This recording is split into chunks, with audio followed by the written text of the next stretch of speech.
আজ হলো দীঘায় আমাদের সেকেন্ড দিন।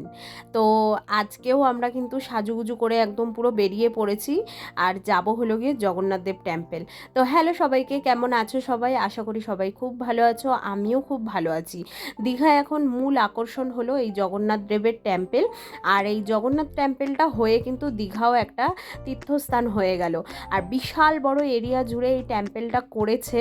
আর পুরীর মতো সেরকম এখনও অতটা ভিড় হয় না, সবে নতুন নতুন তো, কিন্তু এটাও কিন্তু পুরীর মতো ভিড় হবে। আর দূর থেকে দেখো মন্দিরটা কি সুন্দর লাগছে না দেখতে। যাই হোক, আমরা সবাই একদম চলে গেছি বিকেল বিকেল করে। আর বিকেলবেলায় বেশি ভালো লাগে কারণ লাইট ফাইট জ্বলে চারিদিকে। ভেতরে ঢুকে জগন্নাথ দেবকে আমরা দর্শন করে এসেছি, কিন্তু ভেতরে মোবাইল বা ক্যামেরা অ্যালাউ ছিল না। সামনে একটা খুব সুন্দর পদ্মর এসে চাষ করেছে, যাই হোক ভালো লাগছে। আর এদিকে পুরো টেম্পলটার চারিদিকে ঘুরেছি। শুধু জগন্নাথ দেবের টেম্পল নয়, তার সাথে সাথে অনেক রকমের ঠাকুরেরও কিন্তু মূর্তি ওখানে আছে, শিব থেকে শুরু করে অনেক রকমের ঠাকুর। যাই হোক, আর এদিকে পুরো ঘুরে নিয়েছি। আর এদিকে দেখো পুরীর মতনই দীঘাতেও মন্দিরের সামনেই, মানে মন্দিরের ভেতরেই কিন্তু একটা রন্ধনশালাও তৈরি করা হয়েছে। এখনও সেরকমভাবে চল এগুলো হয়নি, তবে আস্তে আস্তে এগুলো হবে। অনেকটা এরিয়া জুড়ে অনেকটা জায়গা, মানে কি বলবো, এত সুন্দর লেগেছে।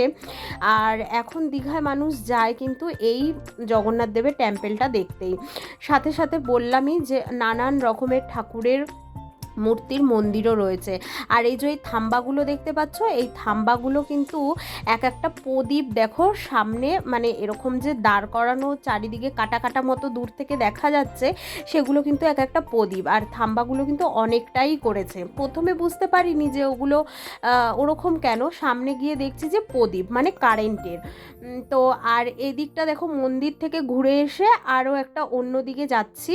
ওইখানটায় যে দেখতে পাচ্ছ সামনে, এই যে রাস্তা দিয়ে যে যাচ্ছি, রাস্তার সামনে কিন্তু একটা হরে কৃষ্ণ গান চালিয়ে বক্স একদম সামনে রেখে দিয়েছে।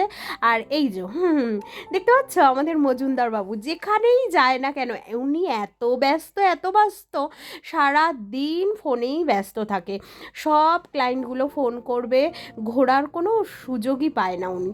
যাই হোক, আমরা মন্দির থেকে ঘুরে এসে যে এই দিকটায় ঢুকেছি, এইখানে আবার একটু ছোট্ট দোকান মতো করা আছে। ঠাকুরের সব কিছু ফটো, তারপরে মূর্তি, গোপাল, তারপরে অনেক বই ঠই, অনেক কিছুই এই দোকানটার মধ্যে রয়েছে। অনেক কিছু, তুলসীর মালা ঠালা। যাই হোক, ঘুরে টুরে চলে এসেছি। আর এখন একটু বিকেলবেলা সমুদ্রের পাড়ে মানে বসবো, তাই জন্যে মামামি গাড়িগুলো চড়ার অনেক শখ ছিল জানো তো। কিন্তু আমরা যখন কন্যাকুমারী গেছি, ওকে ওর বয়সের জন্য গাড়িতে উঠতে দেয়নি। তো এখানে যখন জিজ্ঞেস করা হয়েছে, বলছে যে হ্যাঁ পারবে। তাই জন্যে মামামের শখও পূরণ হয়ে গেল, ওর পাপা ওকে উঠিয়ে দিয়েছে।